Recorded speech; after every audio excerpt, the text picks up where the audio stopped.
Hello. I wanted to take a few minutes to go over the Pilates reformer. It can look a little scary when you see some videos on Instagram, especially when you hear about there are these springs and spring settings. So let's just take a moment and go over the basics of the Pilates reformer. So there's lots of different brands of Pilates reformer. This here is a balanced body reformer. Think of it as like a car. You have different brands and each brand has different models. So this is the studio reformer from Balanced Body. I have a reformer at home that's Balanced Body, but it's a different model.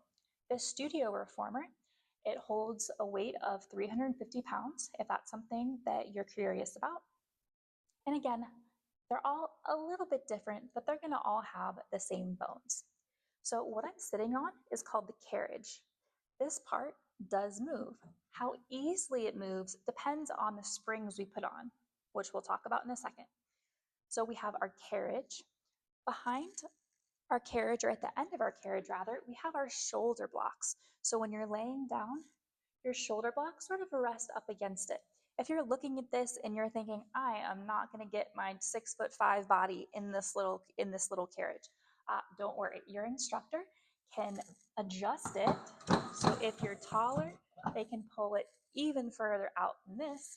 And if you're shorter, your instructor can fix that too. So don't worry about that or even how to do that yourself. Your instructor will do that for you. So your shoulder blocks that are going to nuzzle up against your shoulders. And then behind the shoulder blocks, some reformers have pegs. These ones do. It's kind of nice. You can hold on to them if your legs are in the air and you need something to hold on to. So this reformer has these, and they nicely and conveniently hold our loops. So the short loops are generally for your hands, and the long loops are for your feet. If you want to lessen the resistance, maybe it's a little too hard, you can also put your hands in the long loops as well. Your instructor will let you know that to modify anything. Then there is a headrest here. The headrest, sometimes it moves just depending on your reformer. And then at that end, you're going to see there's our risers, or the pulley system is. Super techie, I know. So we have our pulley system on that side. And then on this side, this is generally where our feet are going to go. We have a platform and then our foot bar. Generally, especially in your first level 1 classes, your feet are going to be resting up against this when you're doing the movement, when they're not in the air doing exercise. So the most fun part about the reformer are the springs. So on this reformer, there are 2 green, 2 red, and 1 blue spring. So if you want to think about the red spring as being your default spring, green is a little bit heavier, and blue is a little bit lighter. Some reformers also have yellow springs, and they're even lighter than blue.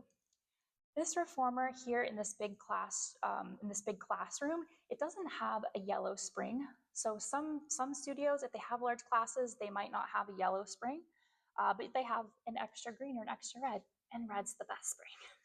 So don't worry about that. Let's say you go to a studio and there's 4 red springs on there. It doesn't matter which one you choose. If you put red spring on the left side versus the right side, it doesn't matter. It's all going to be the same no matter which one you hook on. When you do hook on a spring, just take it by the neck to hook it on, just so you don't pinch your fingers. And the part that seems scary to a lot of people is, how do you know what springs to put on? You will never have to worry about that. Your instructor will tell you what spring to put it on. So that is why instructors are trained. We know which exercises are for which spring and how to modify it. So let's say if you're having any knee issues, arm issues, anything going on, they will tell you how to modify the springs. So absolutely do not worry about that. A lot of people are curious about the weight of the springs. They'll say, well, how many pounds is a red, or how many pounds is a green? It's not that simple, because if I were to do little pulses out here, only a few inches away from where they're connected, versus out here, the weight is actually going to be different. So I will try and tag Kayleen. She is a content creator who is a mechanical engineer. So she actually used to work for Balanced Body. And when she was working there, being a mechanical engineer, she actually became an instructor through Balanced Body. So she definitely knows her stuff, and she will go over the geometry and the physics of the springs, because for some of us it's a little bit above our reading level when we get to the physics. So she's a great follow if you want to learn more about the springs and the weights. So there you have it. The Pilates reformer is really just a shockingly expensive piece of frame, pulleys, and springs. So right now there might be some husbands watching this video saying, psh, I can go to Home Depot and make that in a weekend. Sir, I'm sure you could, but please don't. Your wife or anyone really deserves a place where they can just check their phone at the door, leave their worries, and come into a place for 50 minutes and just have a little me time. So thank you so much for watching. Hopefully my goal is to make Pilates less scary for people. So yeah, have a good rest of your day and come check out a Pilates class. Thank you.